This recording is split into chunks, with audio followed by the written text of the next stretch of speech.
Ga wani shi ma taimaka mana mutanen social media. Barayin ga sun gagaro gaba ɗaya sun ta zama kukuyi. Ba wato ne!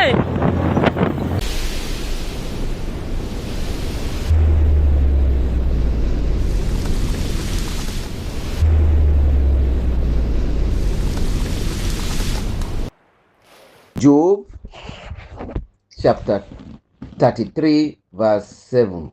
Once more. Job chapter 33 verse 7. Yes, can we hear it in Yorùbá?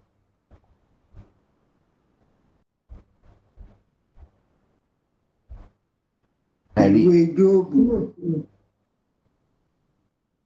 orí kẹtàlélọ́gbọ̀n ẹsẹ̀ keje. Kíyèsí, ẹ̀rù ńlá mi kì yóò bà ọ́, bẹ́ẹ̀ ni ọwọ́ mi kì yóò wúwo sí ọ lára. This is the promise of God, which is saying from the mouth of Job when his answer his friend that God will not allow his terror to be allow us to be afraid. That is, will not allow us to be fearing. He take us like his friend. That's why Jesus Christ come in human form. And when they ask him that your mother, your parent is looking for you, he said, you people that you are hearing word of God from my mouth, that you are sitting together with me, you're my father, you're my brother, you're my sister, you're my friends. He didn't call them slaves. He didn't make them to fear. You know, some people, when they are either their leader, let's use in Yorùbá land, the leader of the soldiers in those days is a fearful somebody. You cannot near him easily like that. Even though in school, anywhere you see people will put themselves aside, they will separate themselves to prove that they are the leader. They want you to know. Even though some houses, you see the husband want to prove that I'm the husband. When he come home like this, all the children will be like a rat that cat already come in. Even though the mother too, the way the mother will be doing things is by fear. How much more God that created us? He don't want us to have fear. It's now left to you to have respect for him. He chooses you. So we see that immediately the people will never have joy. I remember there's some soldiers in the military. When their boss is coming like this, all the low ranks, the fear will be in their heart. But God don't do that to us. When you are fearing him, how do you want to near him? And that is the reason that Adam and Eve don't respect him so much. They don't, even though they don't respect him. If they respect him, they fear him, they will not do what they do. That we are now suffer for it. And look at all descendants of Adam and Eve, that is, we human beings. Look at what is happening in the society today. People can, you can see the terrorists anywhere they go with boldness. They want everybody to fear, to be under their control, to succumb to their leading or whatever they want. You don't want it, your head will be cut off. That is not God. You see, Jesus Christ is not fearful, that you need to be afraid of him. No need. So these are the secrets of God.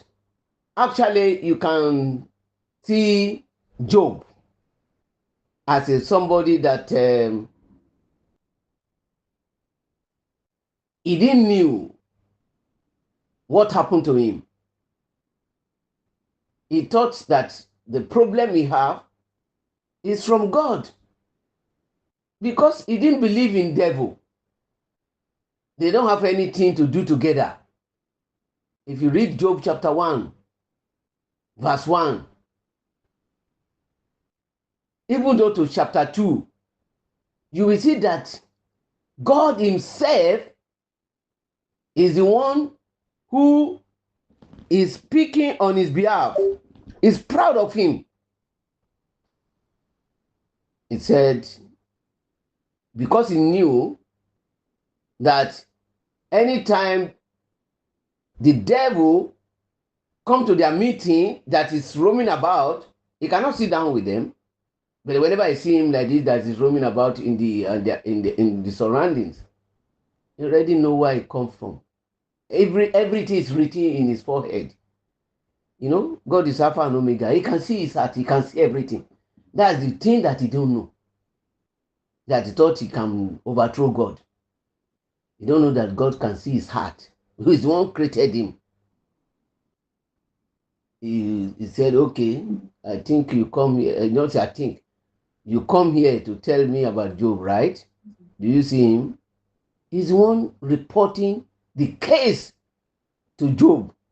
I mean to Satan. Satan wants to come and report Job. But God is one. Do you see him? That is what is in your heart. So mean, God is Alpha, is the beginning. Because he take them. Anything you want to do, according to Genesis chapter 1, verse 2, he give them assignment. All the seraphims, àwọn olórí àwọn áńgẹ́lì wọ̀nyẹn, àwọn mẹ́rẹ̀ẹ̀rin ó pè wọ́n jọ. Ó yá, ẹ lọ ṣe ilé ìsìn, ẹ lọ ṣe ayé, ayé yẹ tá máa dá sílẹ̀ yẹ, báyìí lè ṣe máa ṣe, báyìí lè ṣe máa ṣe. Ó yá, oníkálukú bẹ̀rẹ̀. Ìwọ ni igbákejì, bẹ̀rẹ̀ tiẹ̀. Ìwọ ni igbákejì, igbákẹta, bẹ̀rẹ̀ tiẹ̀. Igbákẹrin, bẹ̀rẹ̀ tiẹ̀. Ó fún oníṣẹ́ ṣe. Ó ti jẹ́ kó rò yí pé òun ló yẹ gidi gan. Òun ló lè ṣe ohun gbogbo. Kò mọ̀ pé Ọlọ́run jù lọ, ó lè máa rí inú ẹ̀. So ibi tí àwa èèyàn láti mọ irú èèyàn tá a jẹ́ nìyẹn. Ta ni ìwọ? Ṣé òun bẹ̀rù Ọlọ́run? Lóòótọ́, tá bá ní ká wò ó gẹ́gẹ́ bí ènìyàn, ó yẹ ká bẹ̀rù Ọlọ́run. Tí ẹ bá rí ọlọ́pàá, ẹ bẹ̀rù ọlọ́pàá. Ta ló lè sọ nǹkan tí ẹni tó bá lè sọ̀rọ̀ loud ni o, tí a lè gbọ́ nǹkan tó ń sọ? Who can speak loud? I want somebody to tell us. Whom do you fear in Yorùbá land now? When you see them, you will disappear. Who can tell us? Ta ló lè sọ fún wa?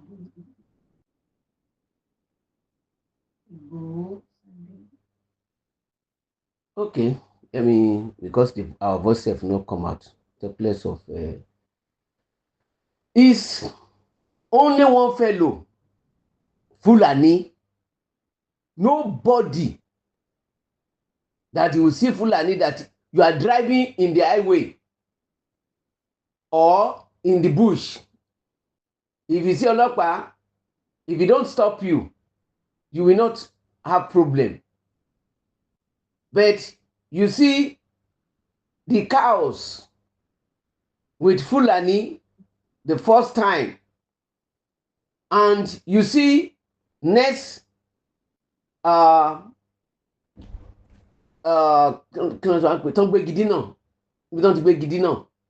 that they have stopping where they put that they don't allow car to pass. You need to stop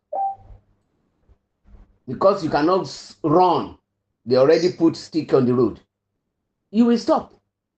You think that is ọlọ́pàá, and you now see that is Fúlàní, not even wear Fúlàní clothes. Can you cross? Can you go front? What do we do? If you are a good driver, the best thing for you is to run back. And if you see another one, because it happened to me, 2015, when you are about to get to Ṣàgámù, and we just cross past a checking point. Thank you. Immediately, we left them not up to 2 kilometers. We see these people cover their face, only their eyes we can see around 7 a.m. That's very long period. But our driver, he didn't go front. He turned back. We thank God that there is no culvert, that pillar that is in the middle. He ran back, and another one just crossed us immediately. And another one crossed us. He faced them. They are the one run away from our front. That's how we escape. We go and meet the ọlọ́pàá. ọlọ́pàá not even mind us. As if nothing happened. I say, these people know about this thing. They knew them. They know that they are the boys. So it's for long. So now if you see Fúlàní on the road, if you don't fear, you are in problem. You see, there are some people want to travel to Port Harcourt, and they see Fúlàní that he want to enter, or maybe it's already enter. They want to sit down. They see Fúlàní inside. Everybody's coming down. If anybody come and they see Fúlàní, nobody enter. Then I say, enter now. I cannot enter with Fúlàní. People are complaining. They fear because what will happen on the road?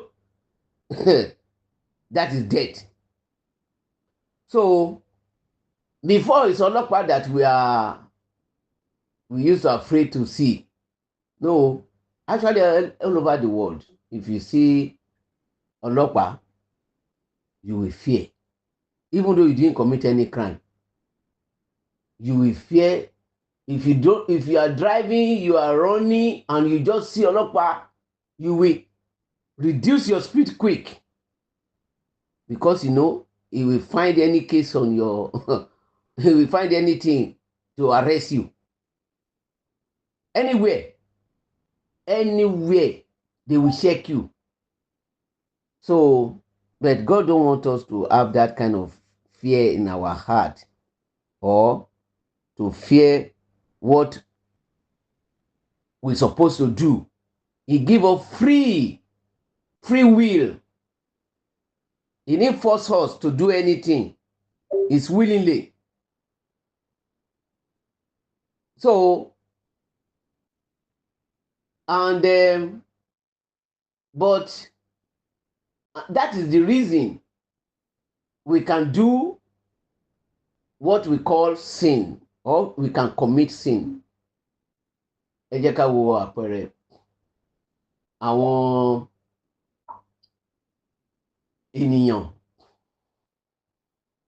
Wọ́n mọ̀ wípé nǹkan tó ń ṣe kò dáa, ṣùgbọ́n nítorí pé nǹkan tó wù wọ́n tó ń ṣe yẹ ó tẹ́ wọn lọ́rùn. Gẹ́gẹ́ bí a ṣe sọ nípa Adam bẹ́ẹ̀ náà ni bí a ṣe mú ẹ̀ṣẹ̀ wọnú ayé tí a kà Ọlọ́run sí tó ṣòfin fún wa tí a tẹ̀lé òfin yẹn òfin 10 péré ni o òfin 10 péré àwọn ọmọ ènìyàn dẹ̀ yọ ẹyọ kan a dẹ̀ sọ sọnù a dẹ̀ sọ wípé kì í ṣẹ̀ṣẹ̀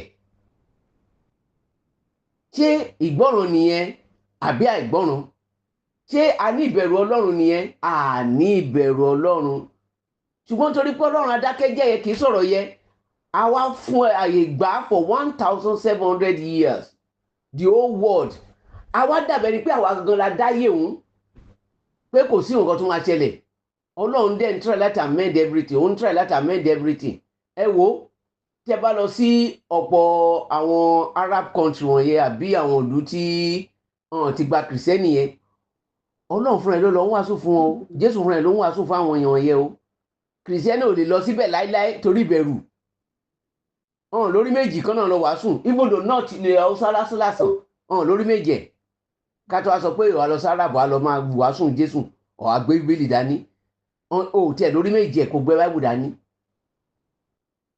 because it's forbidden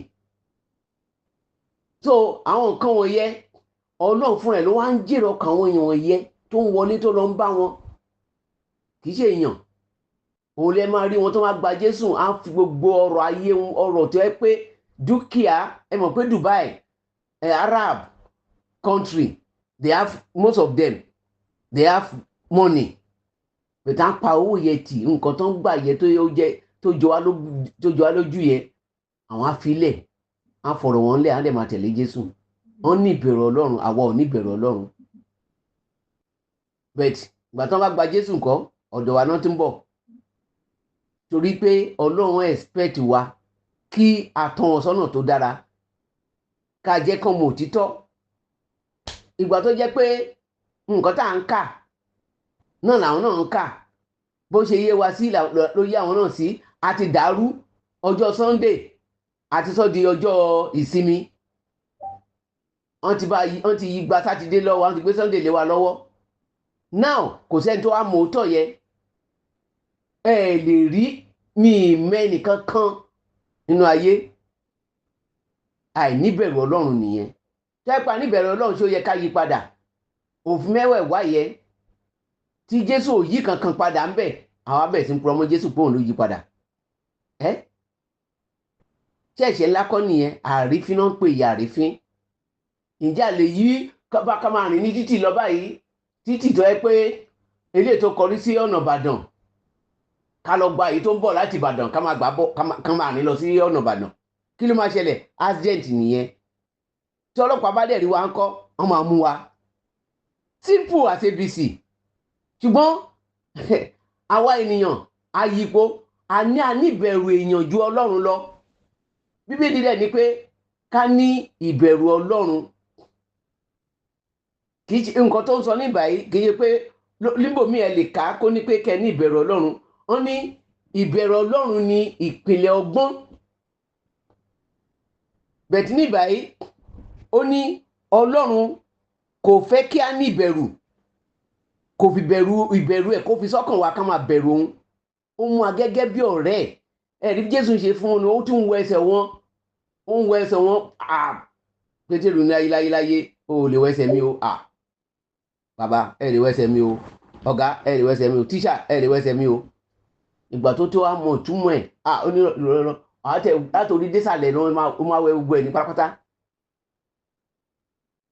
so ó dẹ̀ ń sọ fún àwa náà tẹ́ pa ṣe dénú ayé gbogbo àwa tí a bá gba Ọlọ́run gbọ́ láti tú sílẹ̀ kúrò nínú ìbẹ̀rù yẹ ìbẹ̀rù àti lọ sọ́run àpáàdì àti tú wa kúrò ń bẹ̀ ó wá kó ní kálukú láti yan ohun tó wù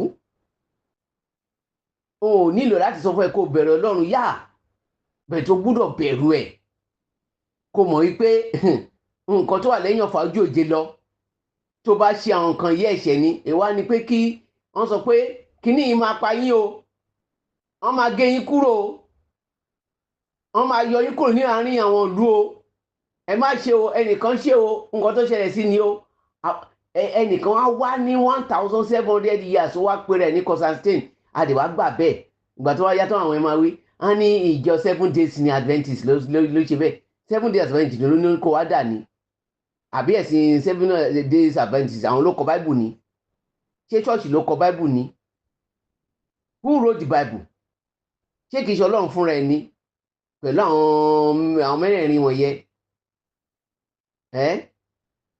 jẹ́ pé a ti kọ́ ẹ̀kọ́ yẹn ni à á mọ̀ yìí pé àwọn yìí ni òun náà fi ní ká máa ka Bible wa kì í ṣe nǹkan tí pásọ̀ bá sọ la máa tẹ̀lé ohun tí bẹ́ẹ̀lì bá sọ la máa tẹ̀lé a rí pé nǹkan tí àwọn pásọ̀ ayé àtijọ́ láti gba Constantine tó ti tàn wọ́n jẹ tán dẹ̀ gbà tán yí ọjọ́ Sunday mọ́ ọ lọ́wọ́ wọ́n dẹ̀ gbà bẹ́ẹ̀ wọ́n dẹ̀ dákẹ́ bẹ́ẹ̀ mìrìmìrì dọjọ́ òní ẹ̀ṣẹ̀ ńlá nìyẹn o níbẹ̀rù Ọlọ́run o nítorí Ọlọ́run ti fi bẹ̀rù ẹ̀ sí inú ọkàn wa so nísìnyí ẹni ìtàn wá wù wá la lè ṣe ó yẹ ká máa wo ọ̀rọ̀ Ọlọ́run gẹ́gẹ́ bí ènìyàn ẹ wo bí lónìí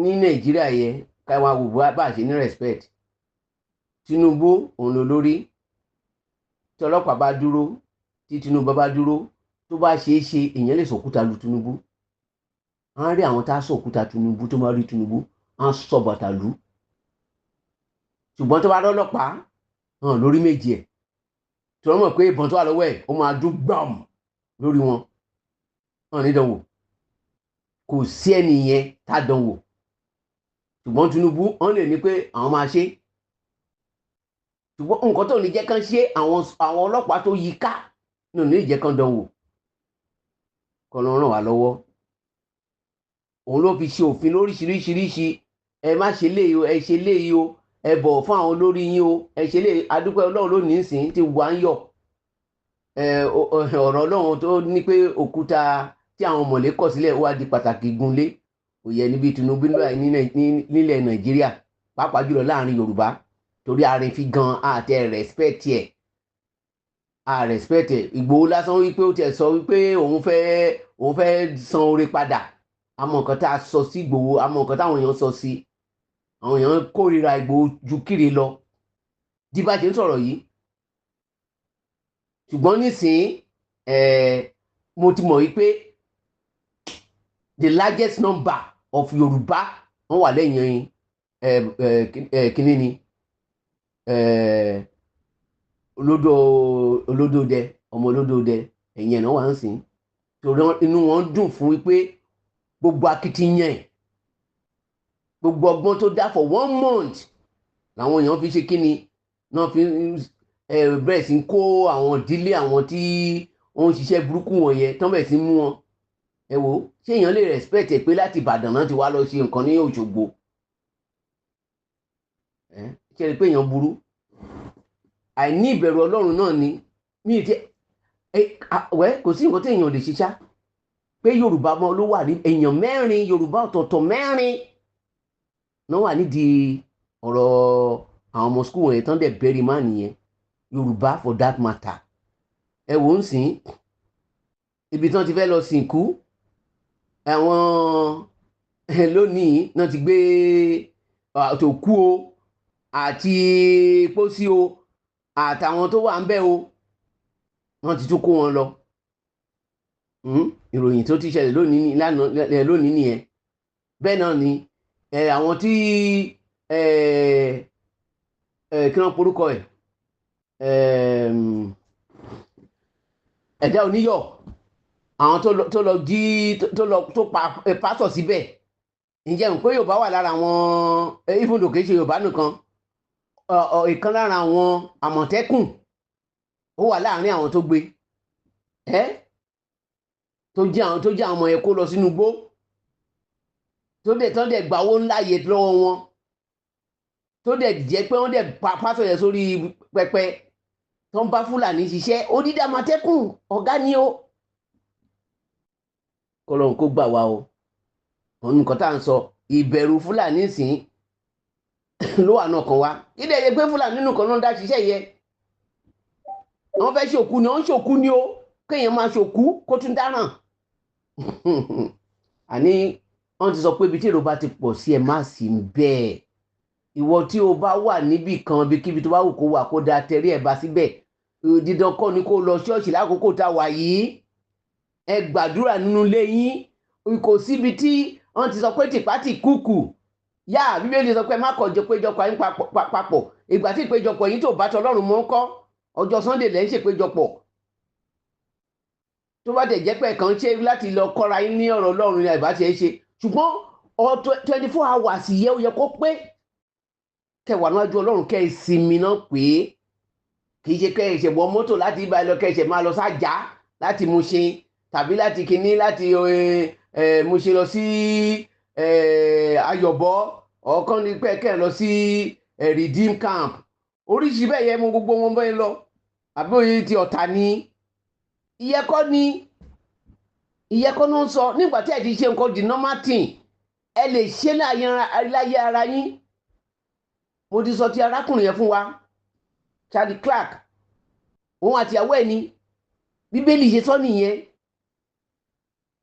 dídọ́kọ́ temple láti òṣùbí nǹkan tó dá wà lálẹ́ sí àwọn ẹ̀yà mẹ́wàá yẹn nìyẹn tán máa gbéra ṣé àwọn agbé ó ní kó má bàa rìn lọ láti north wá sí south sí Jerusalem kan ní pé àwọn fẹ́ wá ṣe kinní ló fi gbé ṣọ́ọ̀ṣì míì fún wọn tó fi lọ kọ́ temple míì fún wọn tó jẹ́ pé òrìṣà náà ń bọ́ ń bẹ̀. Ṣé kìí ṣe pé nǹkan tó ń ṣẹlẹ̀ ní ẹ̀sìn ẹ̀hàn fẹ́ kán rìn jìnnà gbogbo àdúgbò náà ti fẹ́ di chọ́ọ̀chì tán ọjọ́ Sunday dẹ̀ ni o. Wọ́n lè ṣe nǹkan tán ní kán ṣe o. Sunday gangan tán ti rìn tán wọ mọ́tò tí ọlọ́kadà oní gbogbo ẹ̀ náà náwó lé lórí gbogbo ẹ wá fún Fúlàní láǹfààní. Nígbà tí ètè lọ́rọ̀ ìrọ̀ Ọlọ́run ẹ gbọ́dọ̀ lágùn ni ẹ ká wọn wo kí wọ́n yẹ ẹ wo Jésù gangan bó ṣe ń ṣe á ti wà lérí àwọn yẹ tó máa lọ sí ṣọ́ọ̀ṣì ó ń ṣe oore kiri ni kì í ṣe oore là ń ṣe o oore kọ́ là ń ṣe o owó àwọn èèyàn là ń gbà. Ẹni bá wá ṣọ́ọ̀ṣì tó bá sàn dá mẹ́wàá ń sìn ẹni ojú gangan máa tì í nígbà tán ní kán jó wá síwájú pẹpẹ kẹ wá fowó sílẹ̀ ẹ wá lówó ṣé ẹ lè wà ní jọ mẹ́jọ ẹ ní wàá jókòó sílé yín ni. Ọlọ́run ràn wá lọ́wọ́ ẹ jẹ́ ká gbàdúrà ẹ bọ́ Ọlọ́run sọ̀rọ̀ kẹ má kàn wá sínú ayé lásán kí ìbẹ̀rù Ọlọ́run kó wà ní ọkàn yín kẹ lè mọ̀ wípé ọ̀rọ̀ ẹ̀ ó ti sọ nìyẹn kò dẹ̀ sí bó ṣe lè yí padà kò dẹ̀ ní padà sọ́dọ̀ ẹ̀ lọ́wọ́ òfo kò í ṣe bàbá tó ń fẹjú mọ́yàn kò dàbí Ọ̀ṣun tèmi rí tó ẹ pé kìkì dídú ni ojú lásán nìkan lèèyàn rí èèyàn rí mú èèyàn rí ẹnu ẹ̀ ó wà níbi òkùnkùn níbi dúdú ojú wí fún yẹn nìkan lèèyàn rí tó kò gbà tó bá fáfẹ́ símú báyìí sẹ́nu ó máa gbéyàn mì ní lẹ́sẹ̀kẹsẹ̀ ìbẹ̀rù nìyẹn ẹ lè rí Jésù bẹ́ẹ̀ ẹ lè rí èmi Ọlọ́run bẹ́ẹ̀ ẹ lè rí bàbá bẹ́ẹ̀ wọn dẹ́rù bà wá ṣùgbọ́n àwọn yẹ wọn máa dẹ́rù bà yàn Sátánì a máa dẹ́rù bà yàn ni. In Jesus' name we pray.